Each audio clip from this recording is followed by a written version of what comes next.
after about a year of some struggle, but I had by then become an Israeli citizen, and I served for 2 years in the Israeli army. After that, I was able to convince my new wife, my then new wife, Mira, that we should go and I could back to the US where I would finish my graduate studies there.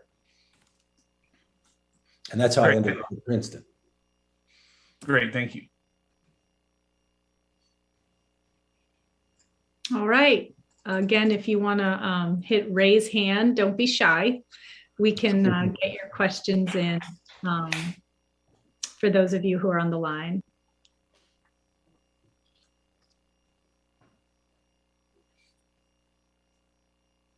Wow, Josh, I think you've made everyone speechless here. Oh, here we go. David Harrison. That's really a good sign. The line is open. Hi, David. Hi, can you hear me? Yes. Hi, great. Well, congratulations, Professor Angrist. Could you just sort of, walk us through a little bit how you found out about the award this morning, what your first reaction was, kind of walk us through, I guess, what the past few hours have been like? Well, I was very surprised. I had taken a brief vacation. I was trying to squeeze one day of the last day of the sailing season in down on the Cape, so I wasn't really focused on this. Down on Cape Cod, and I got up early by chance, and I looked at my phone. I saw there were some text messages. Initially, I wasn't paying much attention, and then I saw there were a lot of text messages, and I realized I better wake up and pay attention. I had missed the call from Sweden because it was already about 6 a.m. East Coast time. But luckily, I have so many friends and colleagues that have won Nobel Prizes that I was able to get the phone number for the Nobel Committee from a colleague, Bengt Holmstrom, and so I called them. And initially, they didn't take my call. Eventually, I found the right person. Wait, so you're saying you're on the Cape right now? Then No, I came back. Okay. I came right back. Okay, so you had planned to spend today sailing. I did. Oh, yeah. Well, how did this feel to have to postpone a sailing day? Well, it's unfortunate, of course, but I'll make it up someday soon. All right, terrific. Thank you. All right, thank you, David at the Wall Street Journal. If there are any other questions, please hit the raise hand. I see Jill Shaw. So far, not too much about my work. Well, I'll start there. Sorry if this has been answered, but can you talk a bit about some of the real world usage that your work has had and you think the field has taken away from it? Sure, Jill. Thank you for that and question. This is Bloomberg News. I forgot to mention. Part of my work is methodological. We set out the work with Hito Imbens. We set out to show how in the kind of question, we're focused on particular types of questions. The broader field is applied microeconomics. We ask questions about individual decisions and the consequences of those decisions, like where to go to school, where to work, what type of job, whether to undertake some type of training, a lot of things related to the labor market.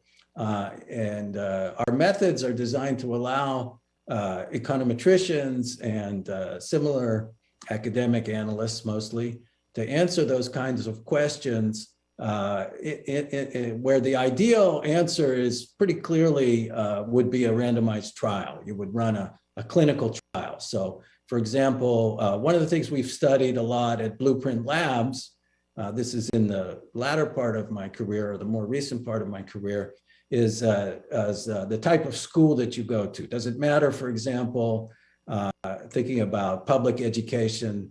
As many of you will know, one of the controversial topics in public education, public policy, as it relates to education, is the role of charter schools. And there's a vigorous debate about whether kids who go to charter schools in public school systems, these are publicly funded private schools effectively, so that's a controversial idea. What are the consequences of that? Do people who go to charter schools learn more than they would have if they had gone to traditional public school? And that's a hard question to answer because the people who go to charter schools are making a choice, and sometimes they're also subject to a screening process that involves application and maybe eventually a lottery. Those are all sort of confounders, we would say. We imagine that we could answer the question by running a clinical trial where, just as we evaluate the Moderna vaccine, say, for COVID-19, there were 30,000 participants in the stage 3 Moderna trial that were randomly divided into 2 groups, and one group was given the vaccine, the other group was given the placebo. That would be the ideal research design for evaluating something like charter school attendance and finding out if kids who go to charter school benefit from that. Now, in practice, we don't actually do those kind of clinical trials, or at least not very often. The kind of methodological work that Hito Embens and I focused on over 30 years ago, we started thinking about this, is how to come up with strategies that provide evidence that's as good as the evidence that you would get if you were able to run a randomized trial for something like the effects of charter attendance. And we built initially, we had sort of an idea, and then that became a framework for the use of statistical and econometric methods that mimic the sort of research design that you would get in a clinical trial without actually having to do the trial. Now, you can't always do that, but often you can do that using natural variation. So I mentioned, for example, some applicants to charter schools are admitted by lottery, and that turns out to be the key. There's an element of random assignment, and the question is, how do you extract the random assignment from a very elaborate process, which is not nearly as well controlled as it would be if it was a clinical trial. Jill, do you have any Thank you. follow-up? Okay. We have one from our webcast viewers. An undergraduate economics student at Palani University in India asks, well, congratulations. Thank you. I'm deeply inspired by your way of teaching econometrics. Can you please tell how much econometrics would be relevant in the long term, like next 30 to 50 years, in a world where data science and AI methodologies are growing with leaps and bounds? Thanks in advance. Well, that's a great question. I've been asked about that before, and I've commented on that. I think maybe the questioner has seen some of my videos. I've produced, working with Marginal Revolution University based at George Mason, I've produced some short videos on econometric methods. And some of those videos, I'm also asked to answer questions like this one: what is the role, for example, of big data and machine learning? I hope this won't be disappointing to too many people, but I'm not sure that those tools are revolutionizing econometrics as much as some of the other fields where they're used. The challenge of econometrics is to learn about causal effects. And the key to learning about causal effects is uncovering some sort of research strategy. We call it a research design, some sort of statistical combination of statistical tools and natural variations that mimics a randomized trial. And just having a lot of data, having 1 million observations instead of 100,000, that's not often the most important thing. It's more about where the data come from and your insights into the process that's generating the data than the actual size of the data set. So a lot of the tools of contemporary big data and machine learning, artificial intelligence, they might be supporting players in the kind of work that I do, but they're rarely central.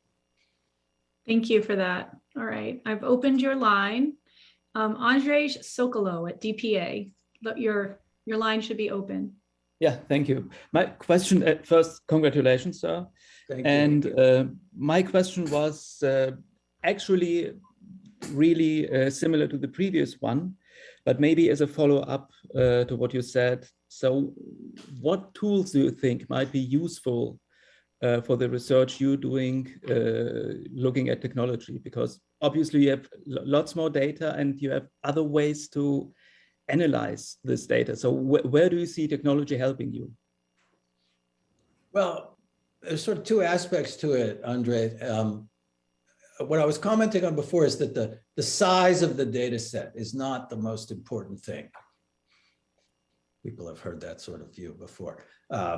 It's not really the case that size matters to the extent that a lot of the big data tools are motivated by having super large data sets.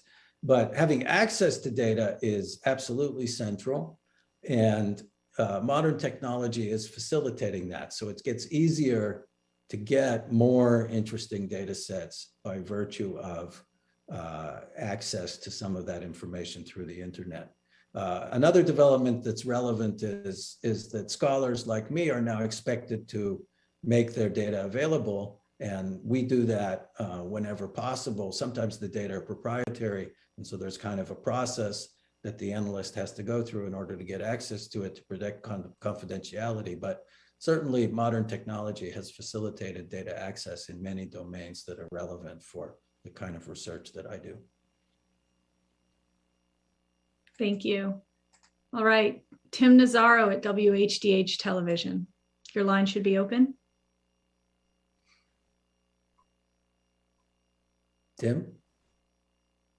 Did you open there? You have to accept the invitation for me to open your line. There you are. Tim, your line is open.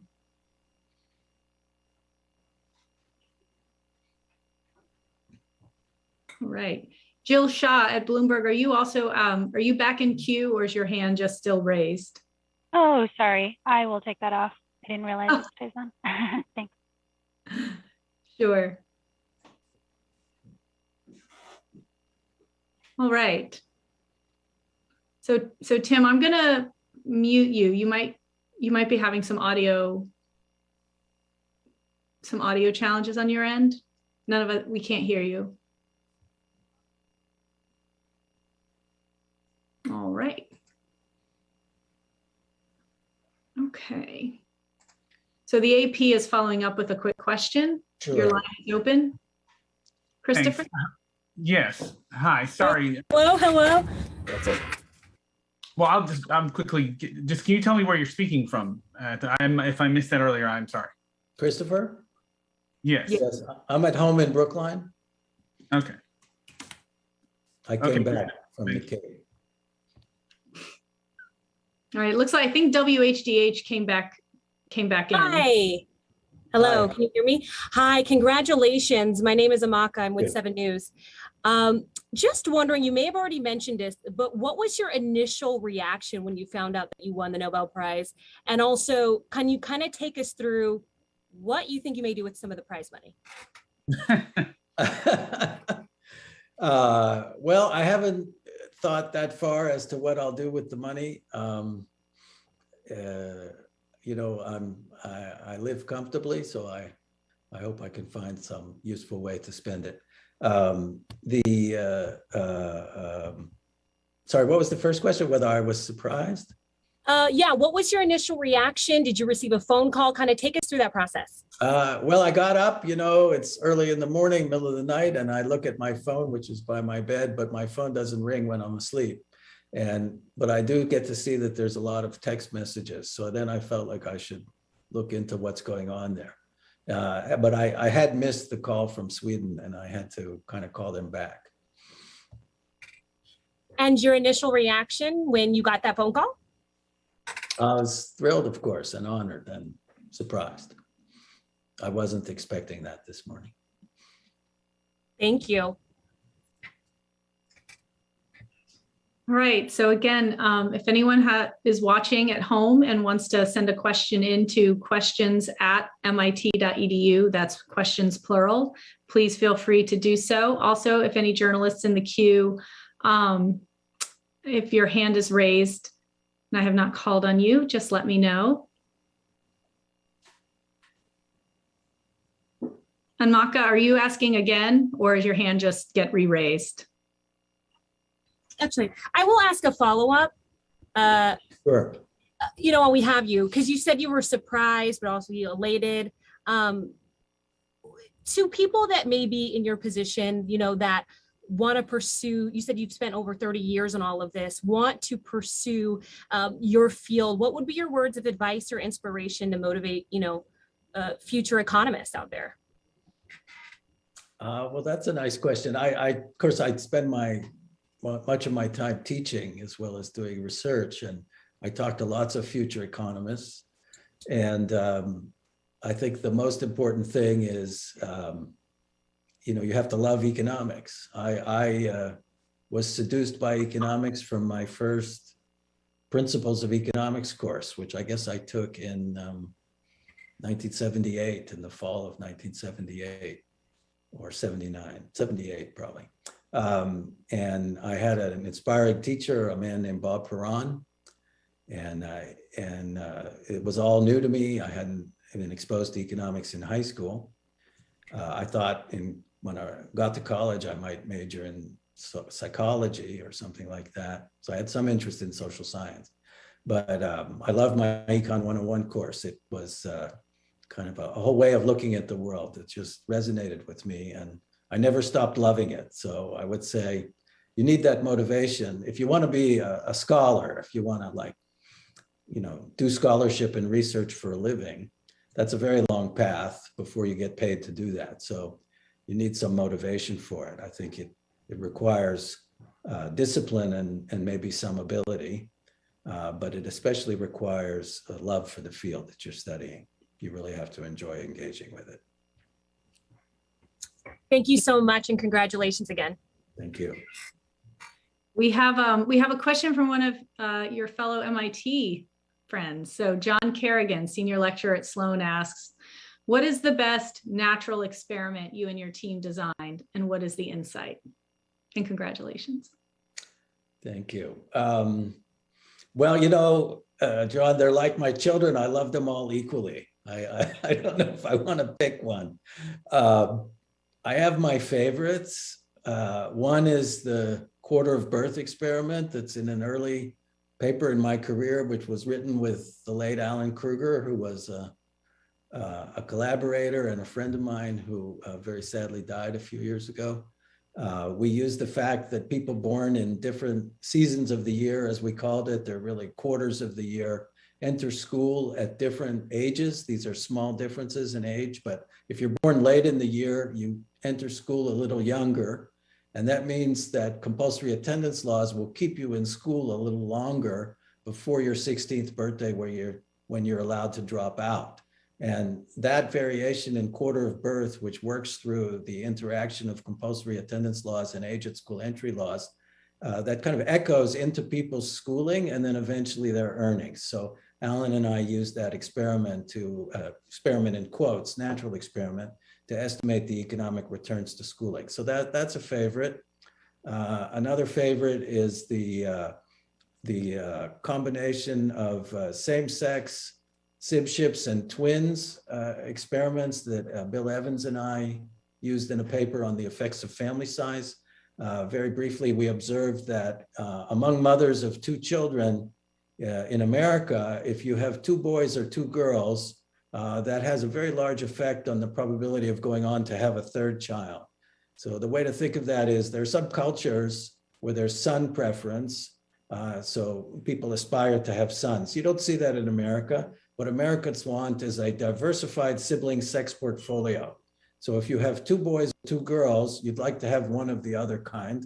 And since the sex of a child at birth is essentially randomly assigned, it's pretty close to a coin toss. That produces experimental variation in fertility. So there's two there.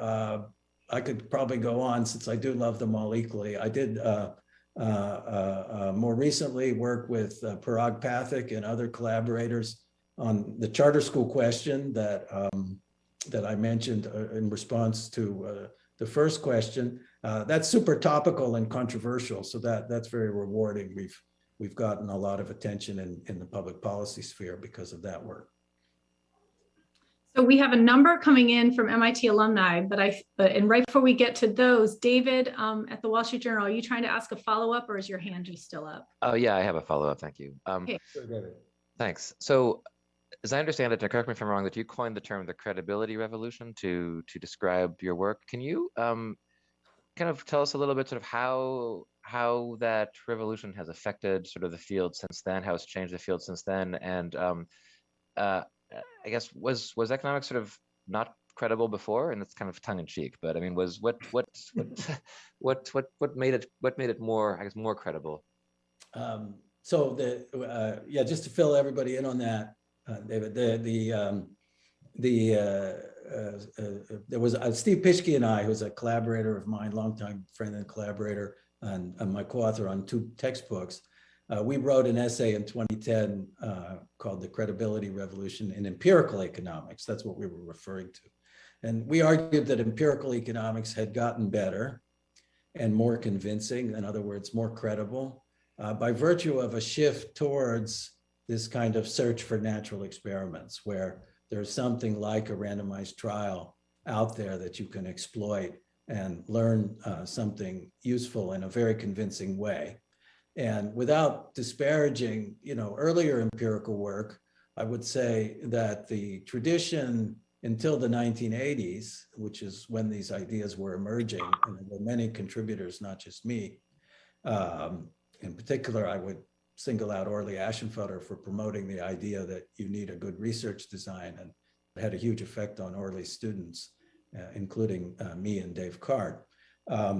Anyway, the earlier work was more about models than questions. A lot of early econometric work, particularly applied work, was sort of built around the idea that the analyst has a framework, a set of equations that describe the world, and the goal of the analyst is just fit those equations to the world and see how well they fit. Whereas the generation that I'm part of and that I associate with the credibility revolution, first of all, we sort of entered the arena with a specific question in mind, not necessarily a particular model of the process of how that question works. And then we had a strategy for answering that question using this idea of natural experiments and quasi-experimental variation. Things like sibling sex composition, quarter of birth.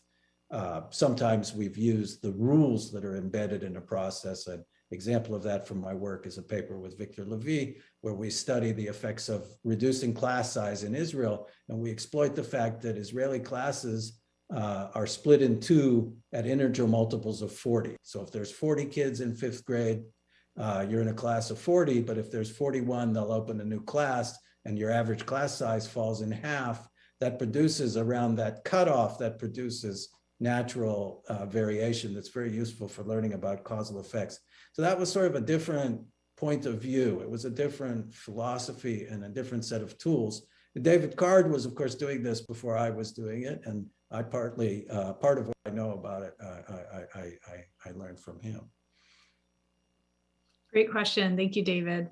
So I have a couple from some alumni I'm going to read to you, Josh, if that's okay. So we have Elisa DiCaprio, former course 11, graduate in 2007, asks, similar to what you heard before, a little bit of a different spin.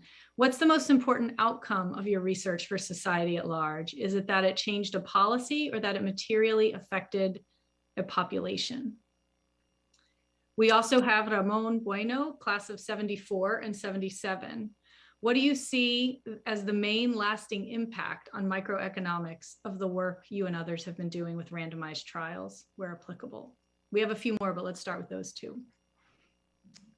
Well, I would like to believe that I made 2 sorts of contributions. Some of the work that's had an impact is about building tools. And that's especially, I think appropriate way to think about the work with Hyroimans. We developed a framework, a set of tools, really a new sort of notation for describing these natural experiments. We expand on work by our collaborator, Don Rubin, who was also very influential in our careers and our thinking. Don had developed the potential outcomes framework in statistics, and we kind of expanded that to cover problems of interest to economists and econometricians.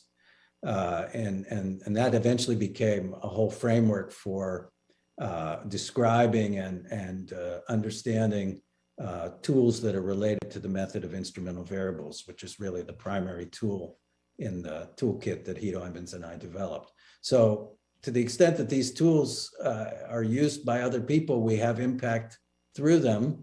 And we've seen that the tools have been used by economists and by other social scientists. They're widely used in political science and psychology.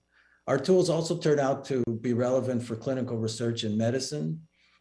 We have very simple solutions to problems of, for example, partial compliance in randomized trials. So if you're running a randomized trial, sometimes not everybody in the treatment group gets treated. Sometimes there's crossovers in the control group. People in the control group end up getting treated. Some people get treated for longer periods of time or at a higher dosage. We have a whole sort of set of solutions for that problem that I think of as a contribution maybe to the field of biometrics. So that's one type of contribution that I hope is lasting. The other is the actual empirical studies. And these are our research on charter schools, I think, was influential in policy discussions about education reform. Lately, I've been working with Parag Pathak and some of our graduate students at MIT, Clemence Edu, for example, who's on the job market this year. We're studying elite education. And we've been arguing that a lot of the fight over access to selective public schools, like Boston Latin School, and some of you will know these legendary, highly selective public schools, Bronx Science, Brooklyn Tech, in New York, Stuyvesant, and there's schools like that in Chicago and the Washington area. You know, people fight a lot about access to those kind of elite schools. We have a growing body of work which shows that is not really grounded in a clear understanding of the causal effects of what it means to go to those schools. So people who go to those very selective public schools tend to do well, but it's not because of their school attendance, it's because of the admissions process to those schools. So essentially we're arguing that access to that type of school should not be at the top of the list of the policy concerns for somebody who wants to improve public education. So that sort of work has an influence. A little bit more recently, I would point to a study that David Otter and I have collaborated on with our former student, Mandy Palace. Actually, it is a randomized trial. So I do love to do randomized trials when I get the chance. And this one is very ambitious. I think it's the most ambitious study of post-secondary financial aid ever undertaken. A study funded by the Buffett Foundation based in Nebraska. The Buffett Foundation funds something like 10% of public university students in the state of Nebraska. And we work with them to evaluate that funding program through a carefully designed randomized trial. It's carefully designed because it cannot disrupt this ongoing program, which is so important to public education in the state of Nebraska, and yet it has to be scientifically informative. So we had a lot of problems to solve there. I think we solved them and produced very interesting findings that will be influential, we hope. Thank you. So I have a couple more from our web audience, and then we have one more we'll get a question in from Channel 12 News in Israel. So from one of our MIT DEDP master's students, Yanis Hamida, congratulations. Which of your current projects, and I think you sort of started maybe to touch on this a little, are you most excited about? And what does one strive towards after winning a Nobel Prize? Well, that last thing, I guess I'll have to think about that. That is a little worrying.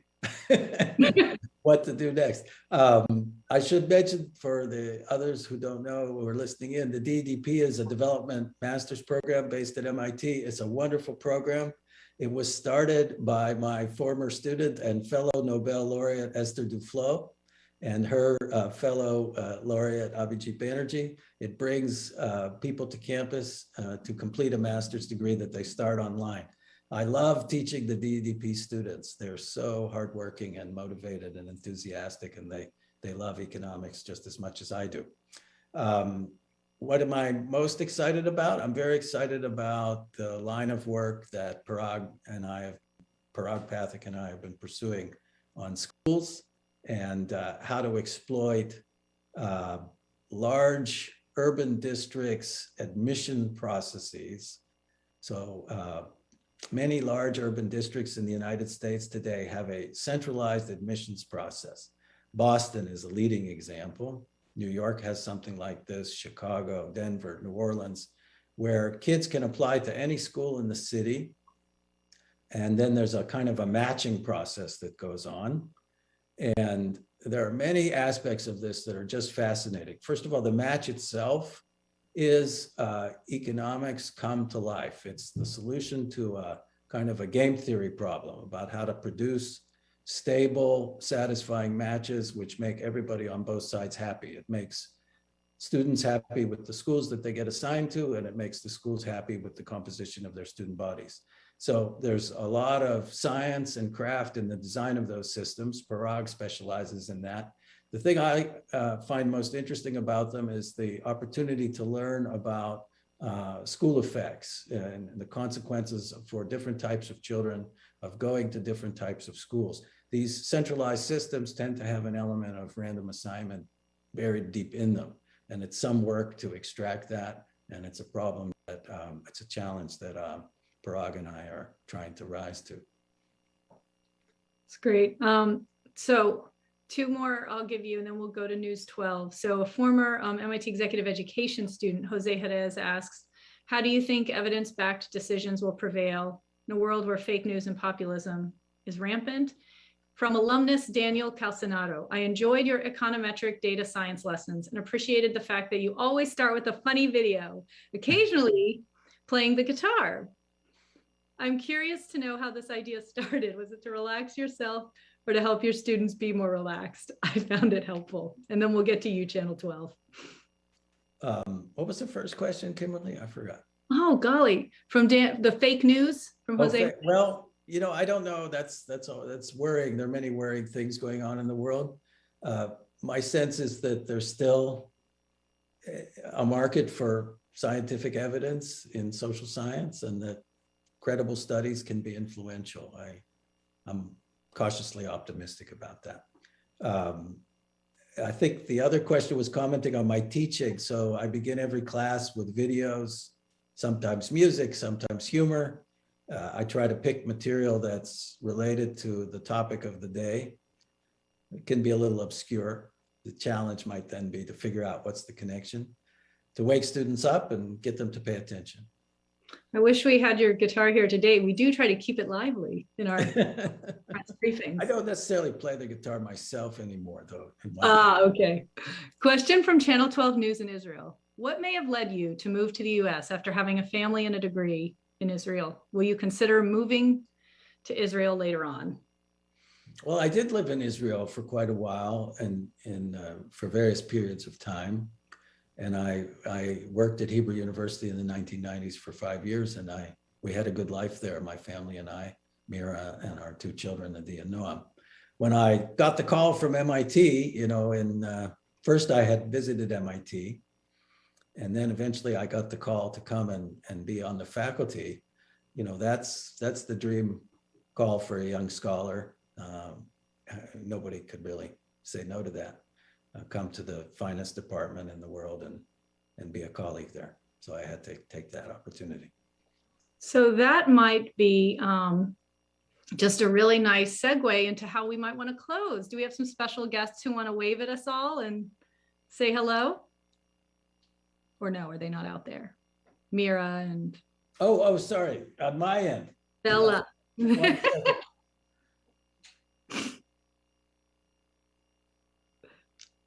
So everyone, we're going to have a little howdy. 1 second, Kimberly.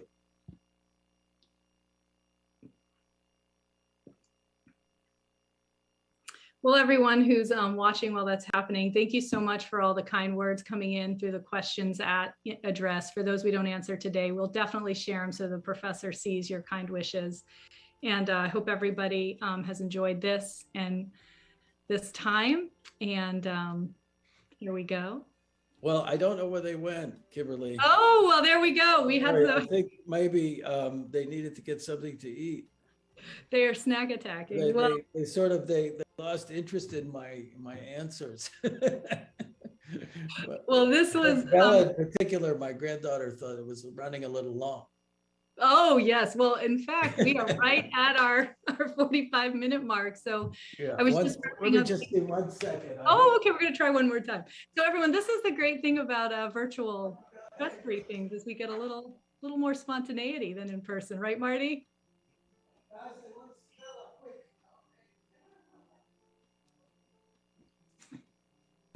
And journalists, if you're watching, we have images online and we'll have a few more later this afternoon. They're coming, they're coming. They went Oh, okay. Our outside. special guests are going to say hello. They wanted to get away from me, I think. They definitely lost their, hey, come here, Bella Boo. Come here, come here, come here. I'll put you up and let you see everybody on Zoom. Here we go. Yeah, we only see Kimberly and Marty. Say hi. The world sees you, Bella. Boker Tov. That's my granddaughter. And I'm very proud of her. And I have a newborn grandson. And All right. I'm just thrilled by that. Well, this is just beautiful. And thank you for the words of optimism earlier. And thanks to everyone for joining us today. And I hope, Josh, you get some more time with your family and time to yourself today. Thank you so much. We'll get used to it. Thank you, guys. Good to see you. And that's a wrap. Thanks again, everybody. You can email questions at mit.edu to follow up about any images or other material we have. Bye-bye.